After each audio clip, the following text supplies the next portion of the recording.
Guerras, terremotos, símbolos misteriosos, juízo final. Estes são os elementos que marcam um dos livros mais desafiadores de todos os tempos, o Apocalipse. Estamos vivendo o fim do mundo? Podemos desvendar os mistérios desse livro? Começa agora Evidências, temporada especial Apocalipse. Muito bem, o misterioso livro selado. Por que João chorou tanto? Se você se lembra, ontem eu terminei o sermão aqui colocando alguns questionamentos. Por que João agora é tomado de uma emoção quase desesperadora e começa a chorar porque ele tem um quadro de um livro fechado nas mãos de Deus com 7 selos. Vamos ler de novo esse trecho no Apocalipse, eu acho que vale a pena para recapitularmos. Então, pegue a sua Bíblia na sua casa, um dispositivo que tem um aplicativo da Bíblia, e abra comigo no livro do Apocalipse, no capítulo 5, que é justamente o capítulo que dá o anúncio dos 7 selos. Apocalipse capítulo 5, começa assim. Vi na mão daquele que estava sentado no trono um livro em forma de rolo. Estava escrito por dentro e por fora e selado com 7 selos. Vi também um anjo forte que proclamava com grande voz: quem é digno de abrir os selos, de quebrar os selos e abrir o livro? Ora, nem no céu, nem sobre a terra, nem debaixo da terra, ninguém podia abrir o livro, nem mesmo olhar para ele. E eu chorava muito, porque ninguém foi achado digno de abrir o livro, nem mesmo de olhar para ele. Então um dos anciãos me disse: não chore. Eis que o leão da tribo de Judá, a raiz de Davi, venceu para quebrar os 7 selos e abrir o livro. Então vi no meio do trono e dos 4 seres viventes, e entre os anciãos em pé, um cordeiro que tinha sido morto. Ele tinha 7 chifres, bem como 7 olhos, que são 7 Espíritos de Deus enviados por toda a terra. O cordeiro foi e pegou o livro da mão direita daquele que estava sentado no trono, e quando ele pegou o livro, os 4 seres viventes e os 24 anciãos se prostraram diante do cordeiro, tendo cada um deles uma harpa e taças de ouro cheias de incenso, que são as orações dos santos. E cantavam um cântico novo, dizendo: digno és de pegar o livro e de quebrar os selos, porque foste morto, e com teu sangue compraste para Deus os que procedem de toda tribo, língua, povo e nação, para o nosso Deus, e os constituíste reino e sacerdotes, e eles reinarão sobre a terra. Que tipo de livro seria aquele? Um livro, um rolo, com 7 selos. O selo, como você sabe, era uma forma de lacrar o livro para que ninguém pudesse lê-lo. E eu já vi várias interpretações entre os comentaristas. Alguns dizem que aquele livro selado na mão de Deus seria o Antigo Testamento. Outros comentaristas colocam que seria o livro de Daniel, porque o livro de Daniel foi selado. Outros dizem que seria o livro do juízo. Alguém já falou também que seria o livro do destino. Será que seria realmente aquela uma cena de juízo? Eu sei que muitos interpretam isso aí como sendo uma cena de juízo final, e que aquela parte de Apocalipse capítulo 4 já é na época que começa o juízo investigativo no santuário. Eu confesso para vocês que eu, Rodrigo, não sou convencido por essa interpretação. Respeito quem a tem, mas eu não vejo ali situação de juízo. Aquele livro não é o livro do juízo. E eu vou argumentar o porquê, tá certo?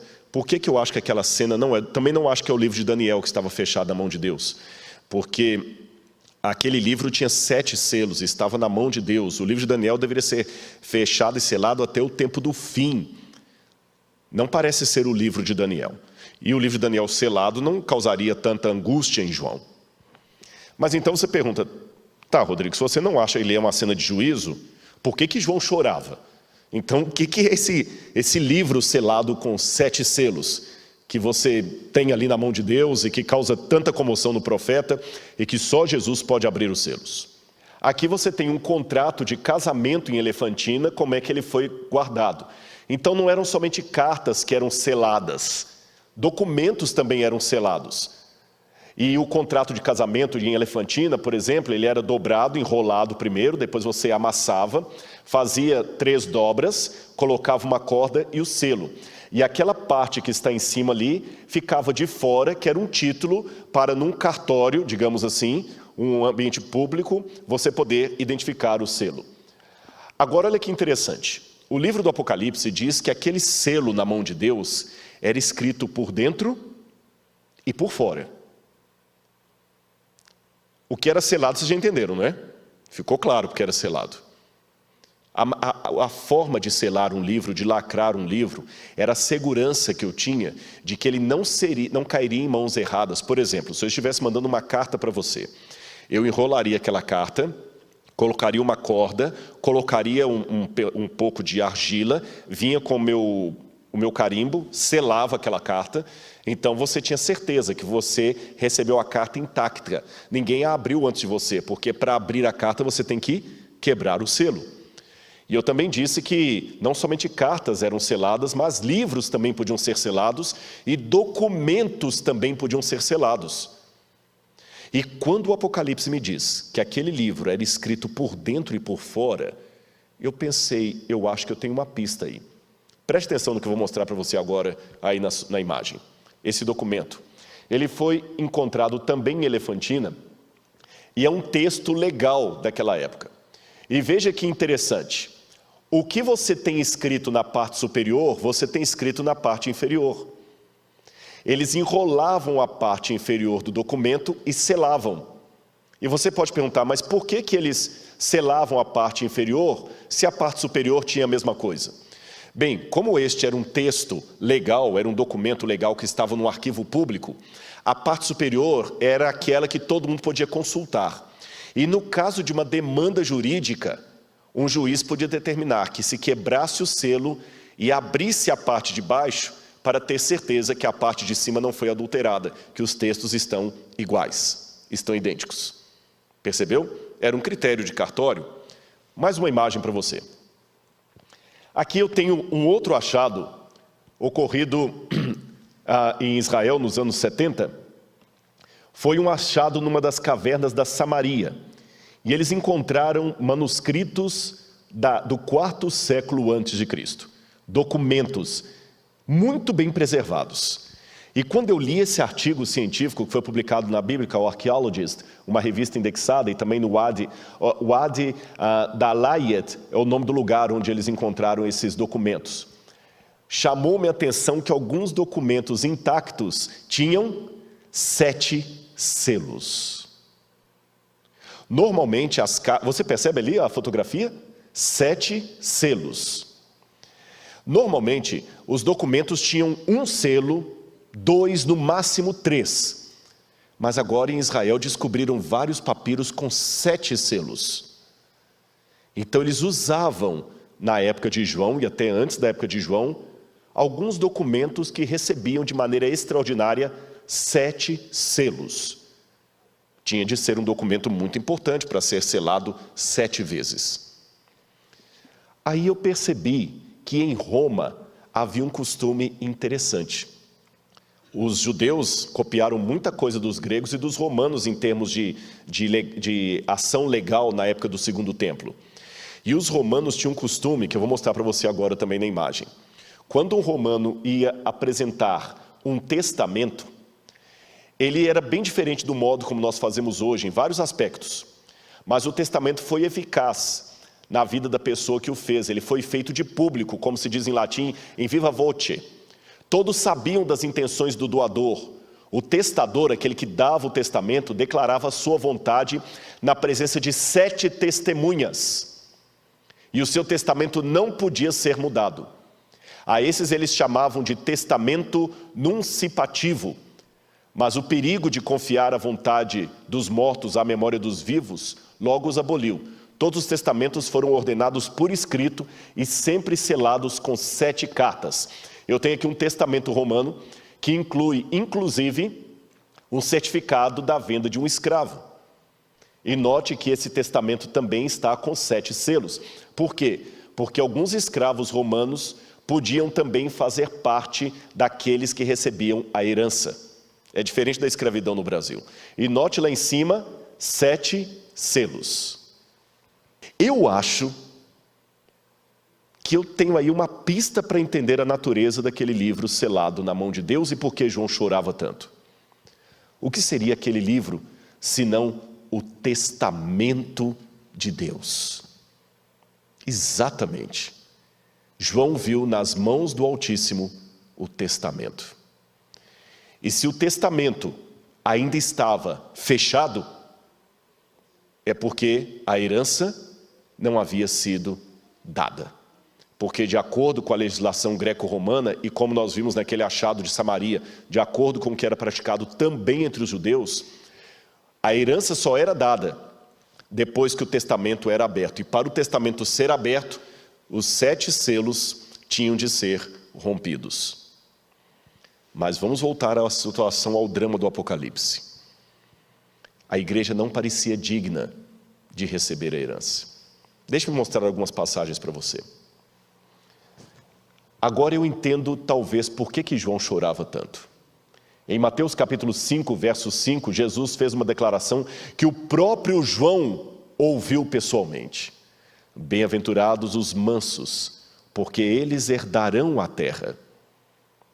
O próprio Espírito, diz o apóstolo Paulo em Romanos capítulo 8, 16 e 17, o próprio Espírito testemunha ao nosso espírito que somos filhos de Deus. Se somos filhos de Deus, somos também herdeiros. Volta para mim aqui agora. Mas se nós somos herdeiros, como é que nós vamos herdar? Nós não temos dignidade para isso. Ninguém tem. Se você falar assim, esse pastor não tem moral para falar comigo nada, você está certo, eu não tenho. Ninguém tem. Todos pecaram e todos carecem da glória de Deus. Todos.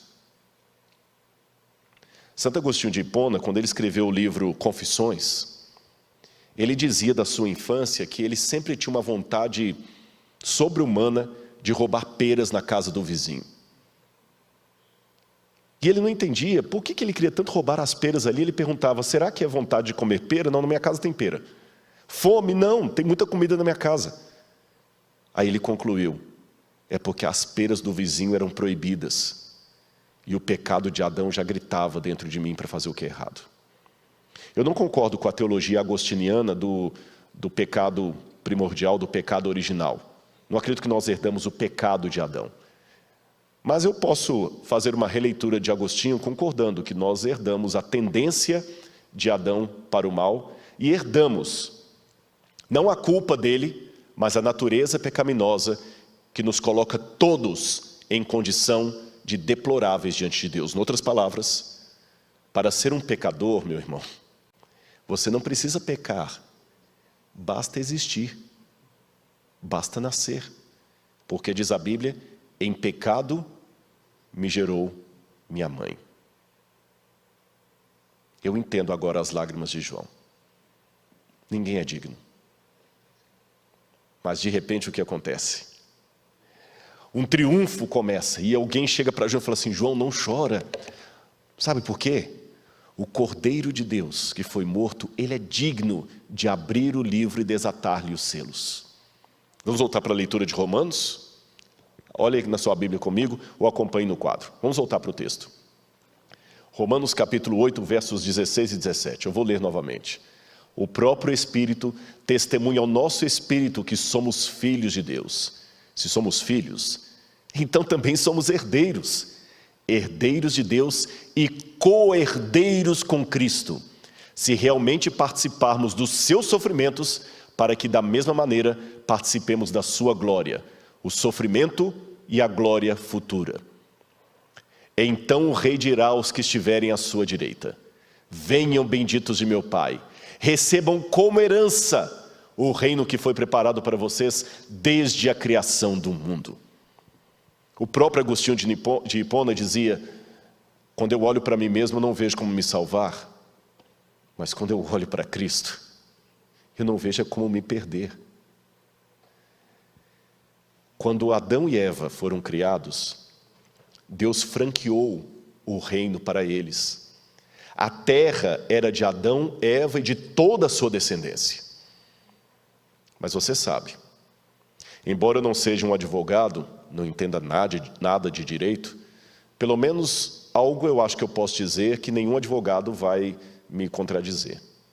Há muitas ações que não são morais, contudo são legais. Você sabe, eu posso às vezes no momento de fraqueza levar você a assinar um documento e o que você tem passa a ser meu.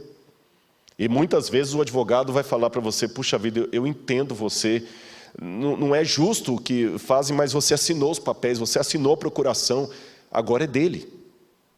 Não é moral o que ele está fazendo, mas perante a lei, é o direito, é legal. Vamos tentar reverter o quadro, mas não é fácil. Quantos advogados já tiveram que falar isso para o seu cliente? Quando Adão entregou de papel passado a terra para Satanás, a ação não era moral, porém o diabo tornou-se legalmente o dono desse mundo. É por isso que no livro de Jó, quando os filhos de Deus comparecem perante o Deus, veio também Satanás entre eles. E é interessante que Deus pergunta a Satanás, de onde vens? Em hebraico, miaitavô. O que você está fazendo aqui? É um trocadilho. O livro de Jó é um livro muito complicado em hebraico. Jerônimo, quando foi traduzir o livro de Jó, falava que ele era mais escorregadio do que lama. E o diabo responde com outro trocadilho para Deus, com outro trocadilho para Deus. Eu vim de rodear a terra e passear por ela. O que ele quis dizer com isso? Havia um costume no Antigo Oriente Médio que quando um rei queria ter a certeza que tudo estava bem no seu reino e que não havia oposição, ele passeava pelo reino, ele ou um dos seus emissários. É por isso que a Bíblia fala que Davi passeava pelo seu palácio à noite quando viu Betseba tomando banho. É por isso que a Bíblia fala, passeava Deus pelo jardim do Éden na viração do dia. Não é que Deus estava dando um passeio, estava verificando. E o diabo fez a mesma coisa, eu sou o dono da terra. Só que agora você sabe, para recuperar a terra das mãos do diabo, porque nós somos o objeto da demanda com tudo que o mundo possui, Cristo teve que pagar o preço da cruz. Ele morreu no meu e no seu lugar. De modo que, legalmente falando, se você quer ser justo, não é justo o que estão fazendo comigo, eu não levo o desaforo para casa. Se você quer ser justo, o céu não é para você, nem a terra renovada, nem para mim. Legalmente falando, o céu, o novo céu e a nova terra pertencem a Cristo. Ele que conseguiu de volta o direito de propriedade. E o que ele faz? Graciosamente partilha a sua herança conosco. Por isso que nós somos co-herdeiros de Cristo. Ele pode abrir o livro do testamento, quebrando cada um dos selos. Ele tem dignidade para isso.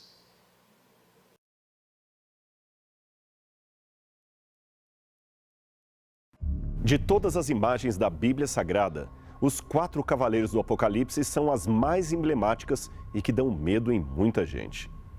As mais terríveis catástrofes, guerras e tormentas já interpretadas como o cumprimento desses misteriosos cavaleiros fazem parte da história da humanidade.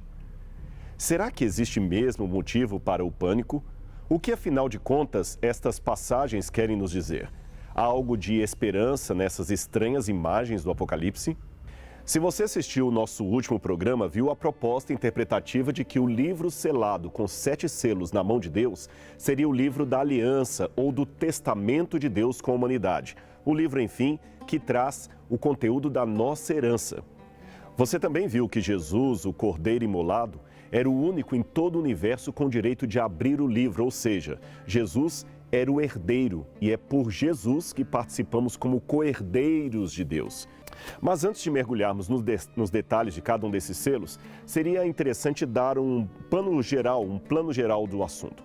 Os eventos do Apocalipse capítulo 4 e 5 levam ao ponto de uma adoração fenomenal, a um culto de entronização.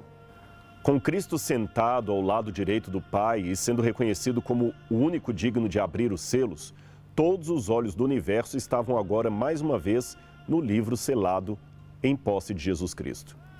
Conforme Jesus abre cada um dos selos, vemos a descrição de eventos surpreendentes. Não é a leitura do conteúdo que chama atenção, mas o que acontece à medida que cada selo é aberto. Não é difícil entender que o livro só pode ser lido depois que os 7 selos forem rompidos. No entanto, cada selo é um gatilho para um evento que acontece na Terra. E estes são os eventos descritos no capítulo 6 e até o início do capítulo 8 do Apocalipse. Existe uma lacuna, porém, entre o 6º e o 7º selos. Pense nesta pausa como um parêntese. Ao falar dos 144 mil e da grande multidão sobre o mar de vidro, é como se o texto desse um zoom em algumas informações importantes. Uma vez que a informação é explicada no capítulo 7, a abertura dos selos é retomada no capítulo 8. Agora vamos tomar o texto como um todo, lembrando que eu já falei no programa anterior quanto à possibilidade do livro selado com 7 selos ser um testamento de Deus, isto é, a nossa herança. Veja que há uma linha cronológica muito clara aqui. Se Cristo pôde tomar o livro e abrir os selos, é porque ele já foi reconhecido como o herdeiro do universo, mas ainda não havia tomado posse definitiva do reino, porque isto só poderia acontecer depois que o livro fosse aberto e lido. Agora venha para a tela que eu quero mostrar algo para você. Nós temos aqui um esquema de como está distribuída a visão do Apocalipse. Você tem, no início, Cristo reconhecido como herdeiro, já falei, Cristo está sentado ao trono, segurando o livro na mão que só ele tem o direito de abrir. E fechando esse quadro, você tem Cristo tomando posse do reino, ou seja, num primeiro momento, ele é reconhecido como herdeiro. No segundo momento, ele recebe a herança, ele toma posse dela. E o que há de hiato entre um evento e o outro? A abertura dos 7 selos, ou seja, a trajetória da igreja. A igreja, em sua história, é o hiato entre Cristo sendo reconhecido como herdeiro e Cristo realmente recebendo a herança, tomando posse do reino. Agora nós temos um segundo gráfico que vai ilustrar para você isso aqui. Nós temos no início Cristo no trono com o Pai e os 24 anciãos que eu expliquei para você num programa anterior, que muito provavelmente são grupos de santos que ressuscitaram com Cristo e subiram com ele para a glória, seriam as primícias, os primeiros a entrar ali como frutos da redenção que Cristo acabou trazendo pela sua morte na cruz do Calvário. E é interessante que depois dos 7 selos, você tem de novo Cristo e uma grande multidão de remidos de todas as partes do mundo. Esta grande multidão pode ser interpretada em 2 sentidos. Ou seriam todos remidos através da história, ou os últimos que receberam a salvação de Cristo Jesus. Em outras palavras, os 24 anciãos seriam os primeiros, os que vêm depois seriam os últimos. Entre eles estão os selos. O fato de a abertura dos selos ser a primeira ação de Cristo como rei entronizado nos céus, nos faz pensar que os selos também possuem alguns elementos de punição sobre as agências do mal, que são os inimigos de Deus. Por isso, o texto apresenta o quadro de cavaleiros como instrumentos punitivos. Eles têm espada, balança, arco e a própria morte consigo. Eles vêm montados em cavalos de diferentes cores, que saem galopando pela terra. Um é branco, o outro vermelho fogo, o terceiro preto e o quarto esverdeado ou com a cor da morte. Eles vêm para punir. Eu sei que falar de um Deus que pune se tornou quase um tabu em nossos dias.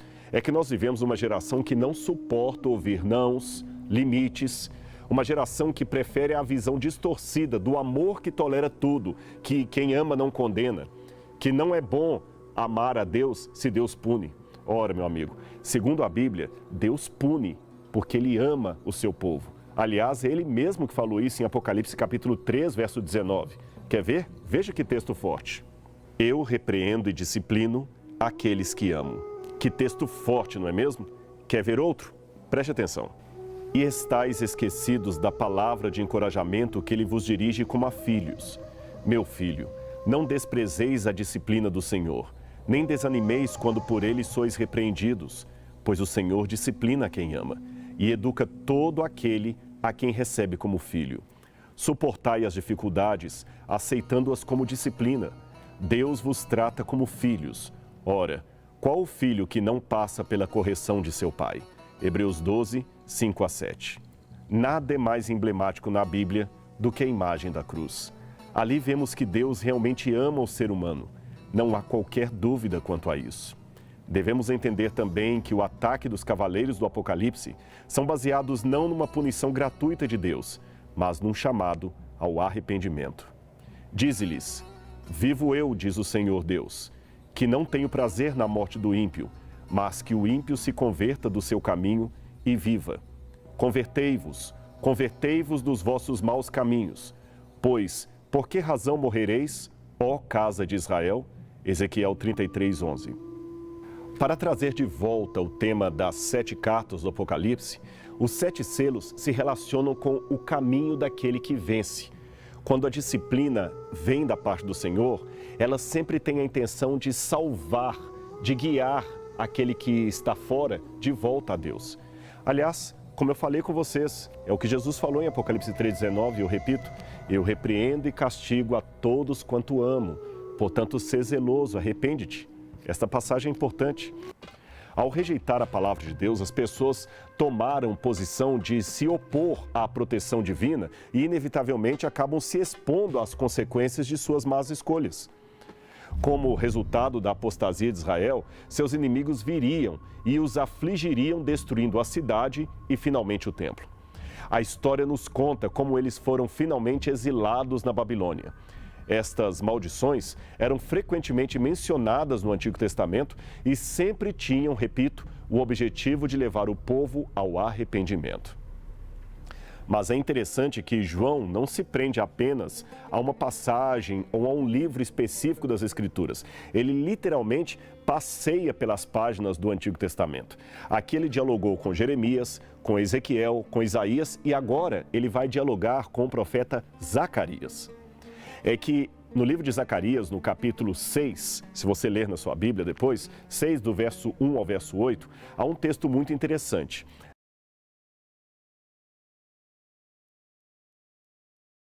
Nesta visão, o profeta vê 4 cavalos também.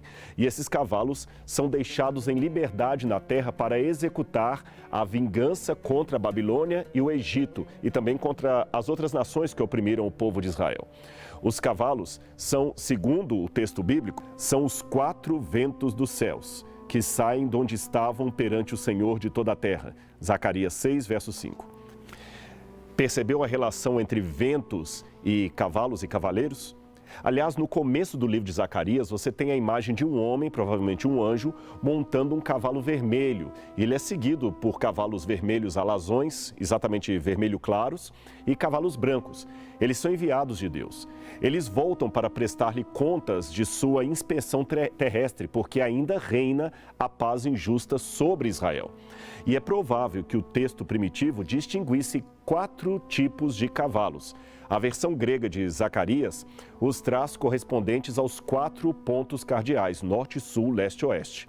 Em Zacarias 6, 1 a 7, 4 carros são atrelados respectivamente aos cavalos vermelhos, pretos, brancos e malhados. Aqui também se trata de mensageiros de Deus enviados para percorrer toda a terra. A cada um deles é confiada uma das 4 direções do universo. São esses 4 flagelos que recebem na sua missão punitiva autoridade sobre 1/4 da terra. Talvez devamos ver aí uma alusão a Ezequiel 5, que profetiza a morte dos infiéis atingidos por 1/3 da peste, da fome e da espada, os mesmos elementos que encontramos no Apocalipse. Os 4 cavaleiros de Zacarias também representam 4 poderosos ventos de Deus que estão a ponto de semear a destruição na terra. São agentes da vingança divina sobre os homens. O Apocalipse também falará, no intervalo entre o 6º e o 7º selo, de 4 anjos retendo, segurando os 4 ventos para que não soprassem sobre a terra até que o povo de Deus fosse selado, isto é, protegido. Esses ventos parecem ser a fúria sem misericórdia da parte de Deus, que ainda estão retidos. Agora, é claro que, como de costume, João não conserva idênticos todos os detalhes. A antiga visão de Zacarias assume para ele uma nova forma. Mas é importante lembrar que o princípio fundamental é o mesmo em ambos os profetas. Em João, os cavalos e seus cavaleiros são também agentes da ira vingadora de Deus. A diferença é que, no Apocalipse, parece mais claro entender que esses juízos ocorrem numa cadeia de eventos sucessivos que acontecem no intervalo entre a ascensão de Cristo aos céus, levando consigo a primeira leva de remidos, e a sua volta com poder e grande glória para buscar o restante dos escolhidos. Vamos então ler o texto agora de maneira mais resumida, ok? Apocalipse capítulo 6, 1 e 2. E vi quando o Cordeiro abriu um dos 7 selos, e ouvi um dos 4 seres viventes dizer numa voz como de trovão, vem. Olhei, e eis um cavalo branco, e o que estava montado nele tinha um arco, e foi-lhe dada uma coroa, e saiu vencendo e para vencer. É bem evidente que o cavalo branco e seu cavaleiro representam a conquista guerreira. Quando o general romano celebrava o seu triunfo, quer dizer, quando desfilava com seus exércitos pelas ruas de Roma, o seu carro de batalha era arrastado por cavalos brancos, porque estes eram o símbolo da vitória.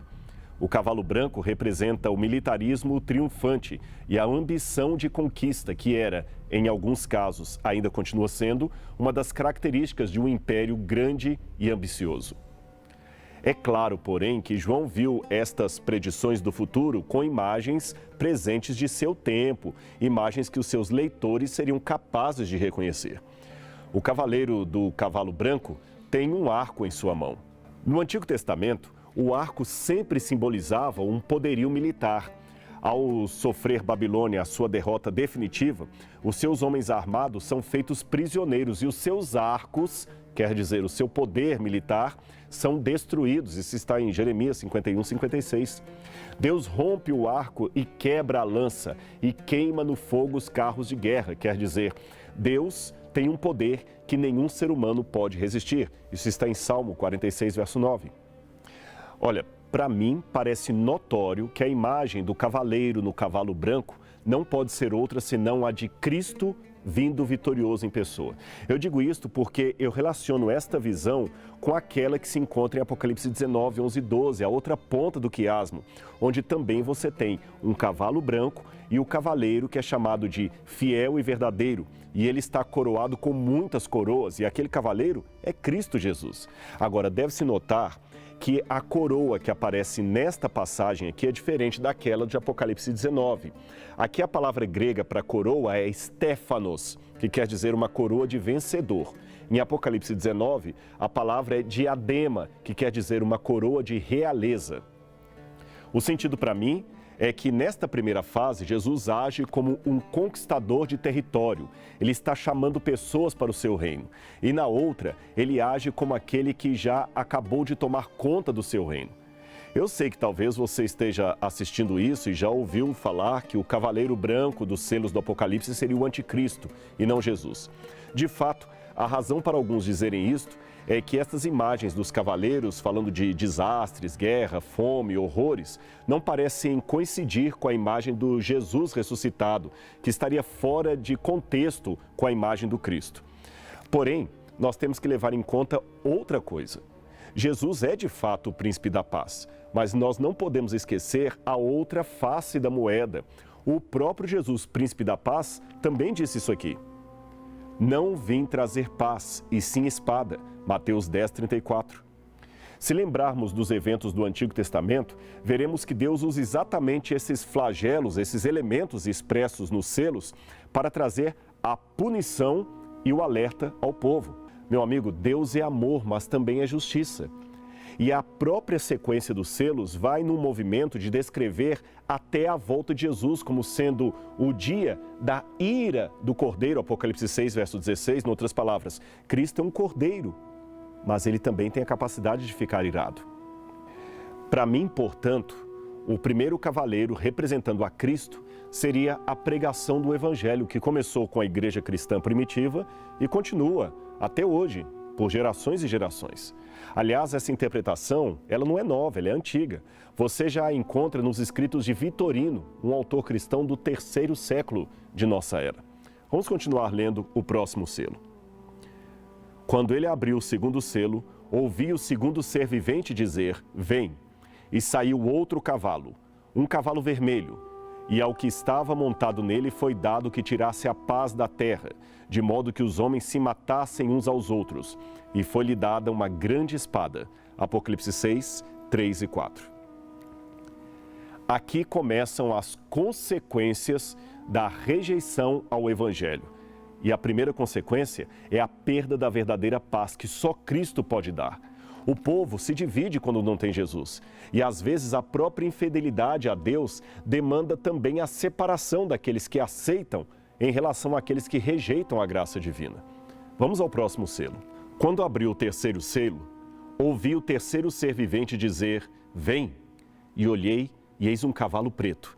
E o que estava montado nele tinha uma balança na mão. E ouvi como que uma voz no meio dos 4 seres viventes que dizia, 1 queniz de trigo por 1 denário, 3 quenizes de cevada por 1 denário, e não danifiques o azeite e o vinho. Apocalipse 6, 5 a 6.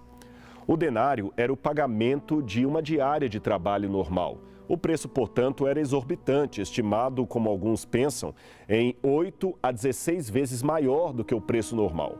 Agora, considerando que esta medida de trigo era o suficiente para uma refeição individual, um pão pequeno, isso significa que o trabalhador trabalharia um dia inteiro e conseguiria comprar comida para apenas um membro de sua família. A alternativa seria, com o mesmo dinheiro, comprar 3 medidas de cevada e fazer 3 pães de consistência inferior e assim poder mais ou menos alimentar a sua família ou o resto da sua família. O azeite e o vinho são derivados da oliveira e da videira, símbolos bíblicos do povo de Deus. Assim também a fé e o amor são derivados da igreja cristã, que deveriam ser preservados na apostasia.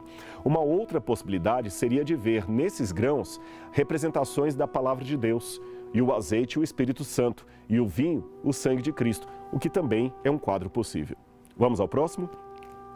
Quando abriu o 4º selo, ouvi a voz do 4º ser vivente dizer, vem. E olhei, e eis um cavalo amarelo, e o que estava montado nele chamava-se Morte, e o Hades seguia com ele. E foi-lhe dada autoridade sobre a 4ª parte da terra, para matar com a espada, com a fome, e com a peste, e com as feras da terra. Apocalipse 6, 7 e 8. O 4º cavalo é o que chama mais atenção. Algumas Bíblias traduzem como sendo um cavalo de cor amarelada, outros por esverdeado.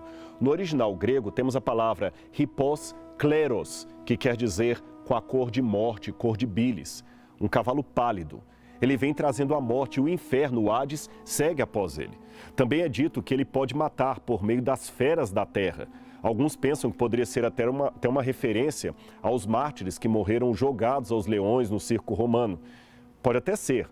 Contudo, o período representado por esse cavalo já não era mais um período que tinha esse tipo de martírio sendo utilizado por Roma. O que parece mesmo é um juízo de Deus contra os inimigos da verdade.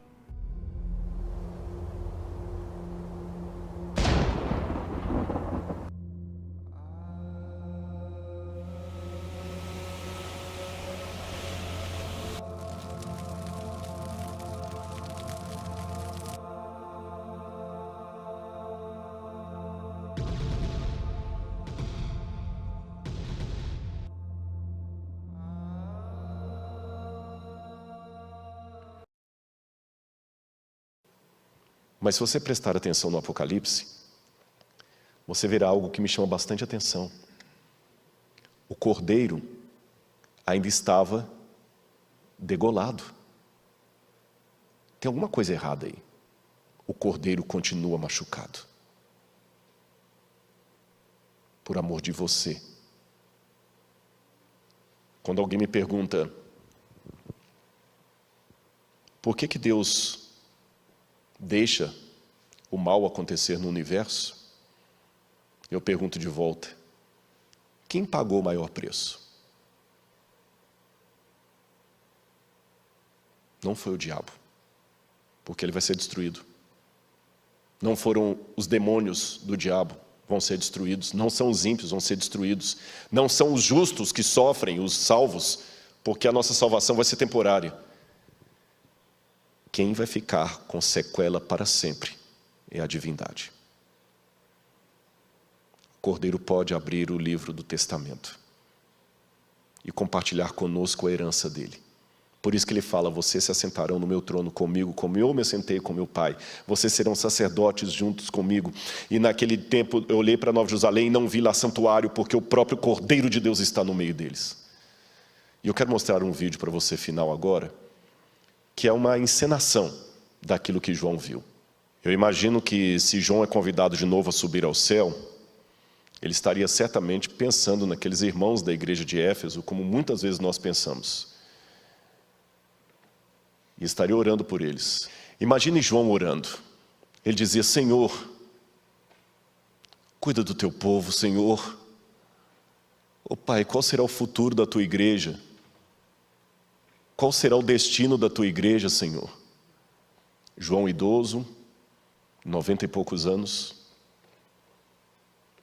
fazendo uma oração suplicante pela igreja, como aqueles do livro de Ezequiel que eu mencionei para vocês, aqueles que clamam e gemem pelos pecados de Israel, suspiram. Ele falava: Senhor, o gnosticismo está entrando na igreja, Pai. Eu não tenho notícias de Éfeso. Teu povo não receberá a tua promessa, Senhor. Estamos cansados de esperar. Onde está a volta de Jesus que não acontece? O que vai acontecer com a tua igreja, Senhor? E nesse momento o Espírito Santo toma novamente em visão. Ele novamente se acha no céu. Já havia visto a cena do trono de Deus, dos querubins, e agora ele vê o livro selado com 7 selos. E no meio do trono um cordeiro. O cordeiro degolado. Ele se lembrou da cruz. Ele se lembrou a origem daquela cicatriz que nunca sarava. Eis o Cordeiro de Deus que tira o pecado do mundo. Ele lembra quando João Batista falou isso, ele era só um jovem. Ele se lembrou da cruz. E o ancião falou: esse Cordeiro venceu para romper os 7 selos e abrir o livro. E ele vê os cavaleiros, representando eventos que haveriam de acontecer na terra, paralelos à história da igreja cristã. Se nas 7 cartas ele via os problemas internos da igreja, agora ele via as coisas que a igreja haveria de enfrentar. Primeiro, um cavaleiro, num cavalo branco, simbolizando o evangelho que haveria de triunfar no mundo, pregando do Cristo. Mas não seria apenas de alegria que a história haveria de ser feita. Haveria de acontecer também muitas desgraças no mundo. Guerras, desespero, tormentos. E os anciãos animavam a João: calma, João. Mesmo em meio a tudo isso, Deus estará com o seu povo. Aqueles que estiverem em Cristo vão triunfar. Não se preocupe. Mesmo que você veja um cavaleiro correndo para tirar a paz da terra, com uma espada na mão, muitas coisas vão acontecer. João se lembrara de Jesus falando em Mateus 24, haverá guerras e rumores de guerras, nação se levantará contra nação, reino contra reino, e haverá fome e terremotos em vários lugares. E João vê realmente o cavaleiro da fome. Calma, o Senhor ainda tem a história nas suas mãos. Esta é a mensagem dos selos.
our